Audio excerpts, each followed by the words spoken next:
Mission competition में आप लोगों का बहुत बहुत स्वागत। और हम आज का वीडियो शुरू करें उससे पहले कुछ पंक्तियां आप लोगों के लिए। आज मुश्किल है पर कल बेहतर होगा, बस तुम उम्मीद मत छोड़ना। मुश्किल दोस्तों हमेशा नहीं रहती है, रात के बाद दिन भी आता है, ये सच्चाई है ना। तो आज मुश्किल है लेकिन कल बेहतर होगा, इसलिए हिम्मत मत हारना, उम्मीद मत छोड़ना, उम्मीद बनाए रखना। ऑलराइट। और इन्हीं पंक्तियों के साथ में जो आज का हमारा वीडियो बेस्ड है वो पर्यावरण कानून और अधिनियम। पर्यावरण कानून और अधिनियम बहुत इम्पॉर्टेंट है। परीक्षाओं के अंदर अक्सर यहाँ से क्वेश्चन पूछ लिए जाते हैं, है ना। पर्यावरण कानून और अधिनियम, आपको हर एक पर्यावरण कानून के बारे में, अधिनियम के बारे में थोड़ी थोड़ी जानकारी होनी चाहिए। इंटरव्यू में भी पूछ सकते हैं, रिटन एग्जामिनेशन में भी पूछे जाते हैं। सो सबसे पहला है the environment protection act. The environment protection act, पर्यावरण संरक्षण अधिनियम 1986 वायु, जल और जमीन, है ना, के परिवेश को सुधार कर संरक्षित करना इसका मुख्य ध्येय था। वायु, जल और जमीन के परिवेश में सुधार करना ही इसका मुख्य ध्येय था। सभी जीवित प्राणियों और उनकी विशेषताओं को संकट से बचाया जाए। क्या कहा? सभी जीवित प्राणियों और उनकी विशेषताओं को जो संकट में है अभी, उनको बचाया जाए। मनुष्य और उनके वातावरण के बीच एक सुखद रिश्ते को बनाए रखना। मनुष्य और उनके वातावरण के बीच, क्योंकि मनुष्य और वातावरण एक दूसरे के बीच में इंटरेक्शन होता रहता है इनके अंदर, तो एक सुखद रिश्ते को बनाए रखना। यह अधिनियम सरकार को शक्ति देता है कि वह दुर्घटनाओं से बचाव के लिए प्रक्रियाओं और सुरक्षा उपायों को निर्धारित करे एवं प्रदूषण के कारण यदि ऐसी कोई दुर्घटना होती भी है तो उसके उपचारात्मक उपाय करे या रेमेडियल उपाय करे। यह अधिनियम सरकार को शक्ति देता है कि वह दुर्घटनाओं से बचाव के लिए प्रक्रियाओं और सुरक्षा उपायों को निर्धारित करे और प्रदूषण के कारण यदि किसी कोई दुर्घटना होती है तो उसे उपचारात्मक उपाय सुझाए। तो पर्यावरण संरक्षण अधिनियम, द एनवायरमेंटल प्रोटेक्शन एक्ट कब आया था? 1986 में। सेकंड है वन्य जीव संरक्षण अधिनियम 1972, the wild life protection act 1972, right. Wild life protection act 1972, वन्य जीव संरक्षण अधिनियम 1972 एक वैधानिक अधिनियम है जिसका उद्देश्य पशु पक्षियों और वनस्पतियों का संरक्षण करना है। इसका मुख्य ध्येय क्या है? वाइल्ड लाइफ कंजर्वेशन है ना, यानी कि पशु पक्षी और वनस्पति को क्या करना है? संरक्षित करना है। यह अधिनियम की स्थापना पौधों और पशुओं की विभिन्न प्रजातियों के संरक्षण के लिए लाया गया था। इसके द्वारा वनों की कटाई और वन्य जीवों के शिकार पर पूर्ण रूप से प्रतिबंध लगाया गया था। ऑलराइट। तो वाइल्ड लाइफ प्रोटेक्शन एक्ट जो है वो वाइल्ड लाइफ को प्रोटेक्ट करने के लिए बनाया गया था, पशु पक्षी और वनस्पति को संरक्षण देने हेतु 1972 में एग्जिस्टेंस में आया the wild life protection act 1972। वन संरक्षण अधिनियम की धारा 2 क्या है? Forest protection act, forest protection act section 2। Forest conservation act, one संरक्षण अधिनियम की धारा 2, ये क्या कहती है? फॉरेस्ट कंजर्वेशन एक्ट की धारा 2 क्या कहती है? वन संरक्षण अधिनियम के प्रावधान के तहत अपराधियों को निर्धारित सजा दी जाए। फॉरेस्ट कंजर्वेशन एक्ट की धारा 2 क्या कहती है? वन संरक्षण अधिनियम के प्रावधान के तहत अपराधियों को निर्धारित सजा दी जाए। केंद्रीय बोर्ड द्वारा दिए गए निर्देश राज्य बोर्ड के लिए अनिवार्य है। केंद्रीय बोर्ड द्वारा दिए गए निर्देश राज्य बोर्ड के लिए अनिवार्य है। औद्योगिक इकाई का संचालन केंद्रीय बोर्ड की सहमति के बिना अधिक प्रदूषित क्षेत्रों में निषिद्ध है। मतलब औद्योगिक इकाई का संचालन केंद्रीय बोर्ड की सहमति के बिना अधिक प्रदूषित क्षेत्रों में बिल्कुल निषिद्ध है। इस कानून का उल्लंघन दंड के रूप में कारावास भी है। इस कानून का यदि कोई उल्लंघन करता है तो उसके दंड के रूप में उसको कारावास भी मिल सकता है, जो बढ़कर 3 माह या 10,000 रुपये तक या दोनों भी हो सकता है। Are you getting? तो फॉरेस्ट कंजर्वेशन एक्ट की धारा 2 ये कहती है। ऑलराइट। वन संरक्षण अधिनियम के प्रावधान अपराधियों को निर्धारित सजा दिलवाते हैं। ऑलराइट। और इस कानून का उल्लंघन दंड के रूप में कारावास है, जो कि 3 माह तक से लेकर और 10,000 रुपये तक या दोनों भी हो सकता है। ऑलराइट। तो वन संरक्षण अधिनियम की धारा 2, फॉरेस्ट कंजर्वेशन एक्ट सेक्शन 2। वायु प्रदूषण बचाव एवं नियंत्रण अधिनियम 1981, the air pollution and control of pollution act 1981, the air prevention and control of pollution act 1981।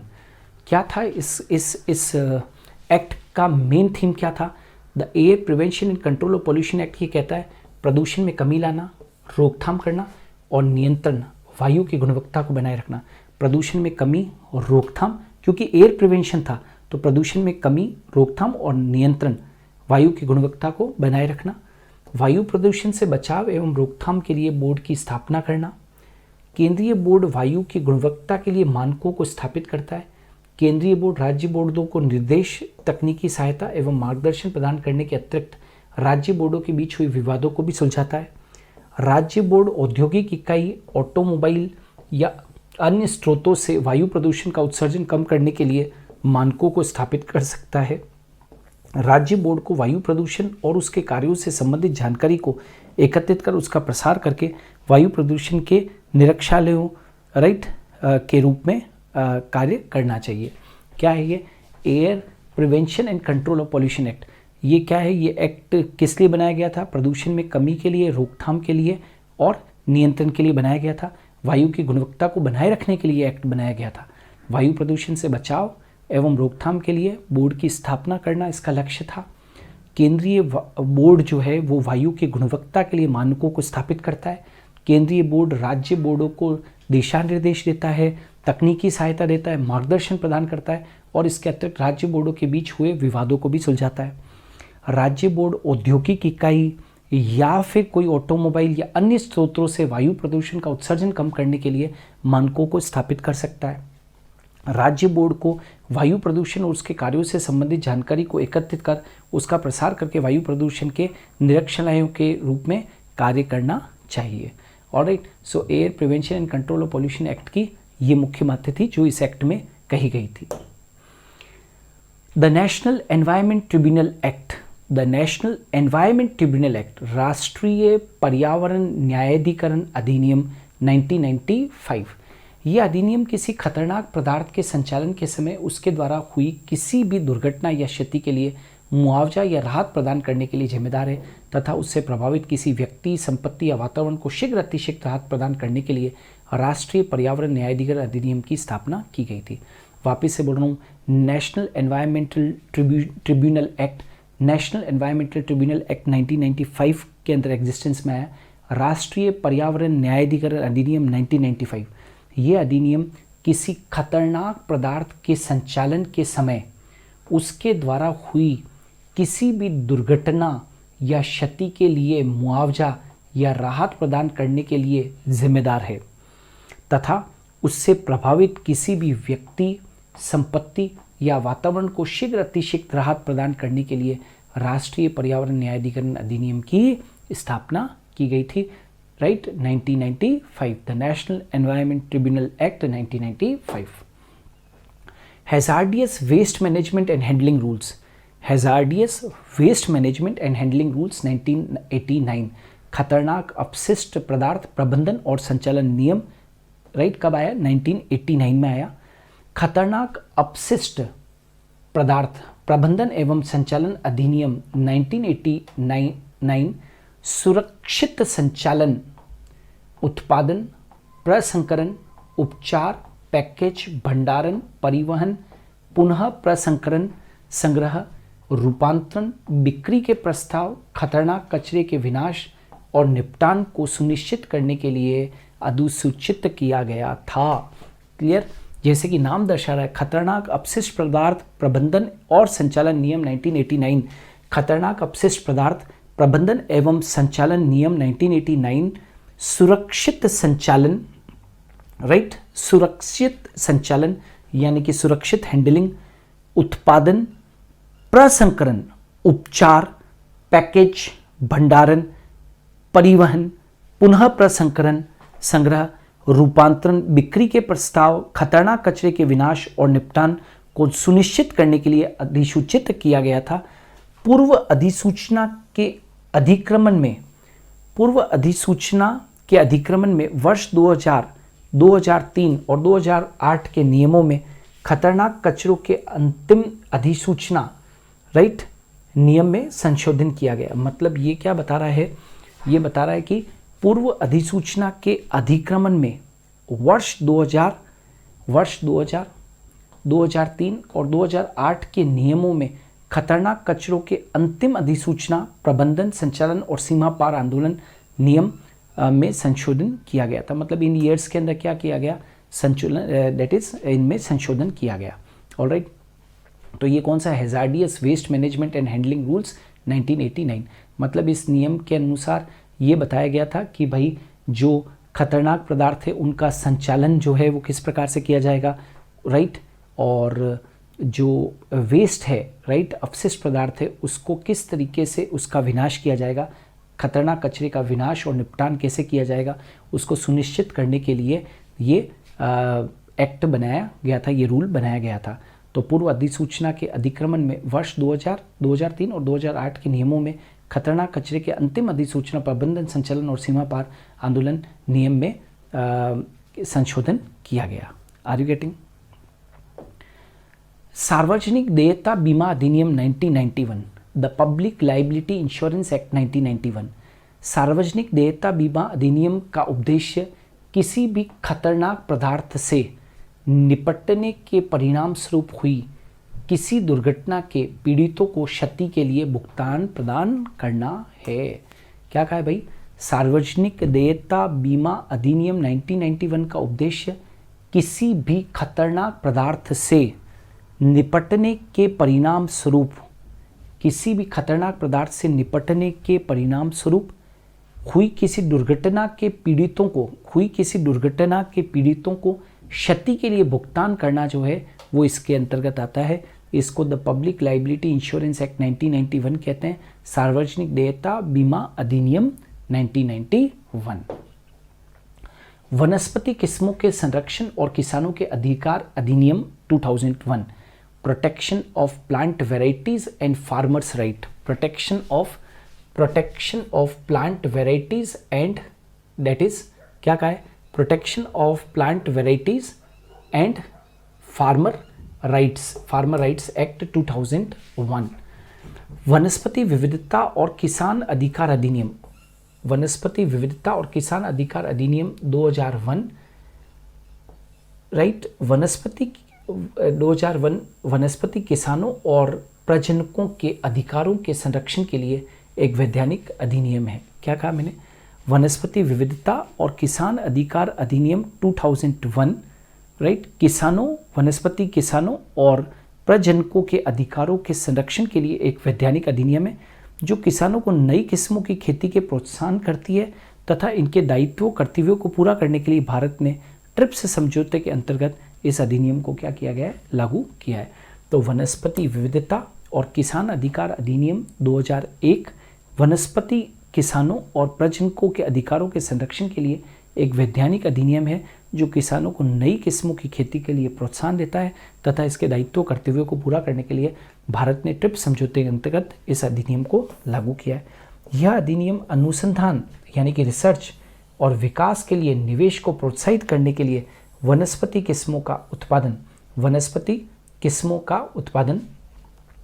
करने में मदद करता है। इस तरह के संरक्षण से बीज उद्योग की वृद्धि की संभावना बढ़ जाती है जो किसानों को उच्च गुणवत्ता के बीज की उपलब्धता और रोपण सामग्री की सुविधा को सुनिश्चित करेगा।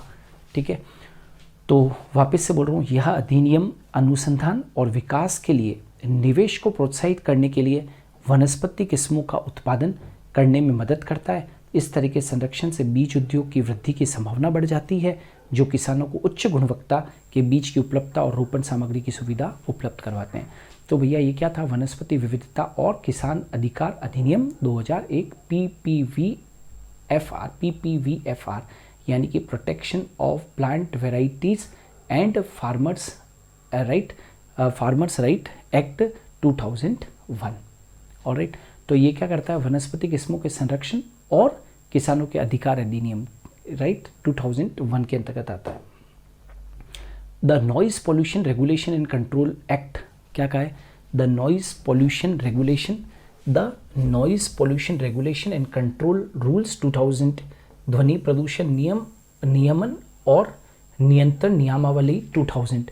यह अधिनियम ध्वनि नियंत्रण और ध्वनि उत्पादन के स्रोतों को नियमित करने के साथ ही शोर के संबंध में व्यापक वायु की गुणवत्ता के मानकों को बनाए रखने के उद्देश्य के लिए आवश्यक माना गया है। क्या कहा है? यह अधिनियम ध्वनि नियंत्रण और ध्वनि उत्पादन के स्रोतों को नियमित करने के साथ ही शोर के संबंध में व्यापक वायु की गुणवत्ता के मानकों को बनाए रखने के उद्देश्य के लिए आवश्यक माना गया है। ये 2000 में एग्जिस्टेंस में आया, the noise pollution regulation and control rule, ध्वनि प्रदूषण नियम और नियंत्रण नियमावली 2000।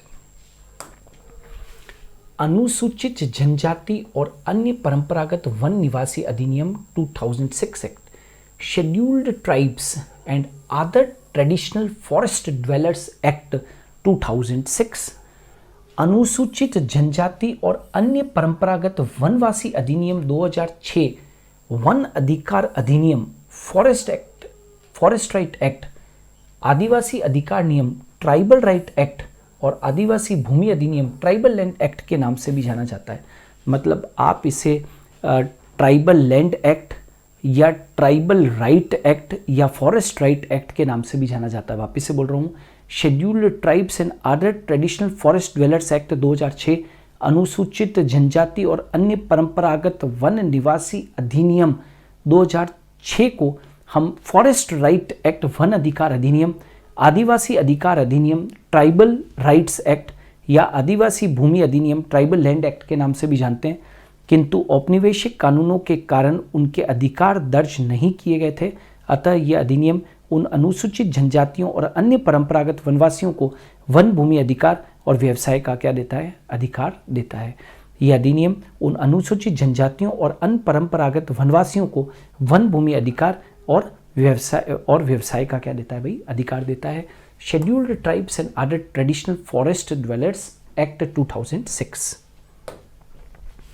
जैव विविधता अधिनियम 2002, बायोडाइवर्सिटी एक्ट 2002, वेरी इंपॉर्टेंट। जैव विविधता अधिनियम 2002 को भारत में जैव विविधता के संरक्षण के लिए लाया गया, जिसका उद्देश्य परंपरागत जैविक संसाधनों और ज्ञान के उपयोग से होने वाले लाभ के समान बंटवारे के लिए एक तंत्र प्रदान करना है। क्या था भाई? इस जैव विविधता अधिनियम का मुख्य उद्देश्य क्या था? परंपरागत जैविक संसाधनों और ज्ञान के उपयोग से होने वाले लाभ के समान बंटवारे के लिए एक तंत्र प्रदान करना है। यह अधिनियम जैव विविधता पर सम्मेलन के तहत भारत के पार्टी होने के दायित्वों को पूरा करने के लिए अधिनियमित किया गया था। क्या कहा मैंने? यह अधिनियम जैव विविधता पर सम्मेलन के तहत भारत के पार्टी होने के दायित्वों को पूरा करने के लिए अधिनियमित किया गया था, इनेक्टेड किया गया था। बायोडाइवर्सिटी एक्ट 2002, राष्ट्रीय हरित प्राधिकरण अधिनियम 2010, national green tribunal act, right? क्या कहा मैंने? दैट इज, ये देख लीजिए,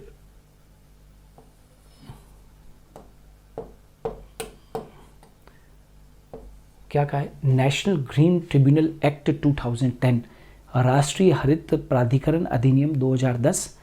राष्ट्रीय हरित प्राधिकरण अधिनियम 2010 पर्यावरण मुद्दों से संबंधित मामलों के शीघ्र निपटान को संभालने के लिए एक विशेष न्यायाधिकरण के निर्माण को सक्षम बनाता है। ठीक है, मतलब पर्यावरण मुद्दों से संबंधित मामलों को शीघ्र निपटान के लिए इस नेशनल ग्रीन ट्रिब्यूनल एक्ट को बनाया गया था।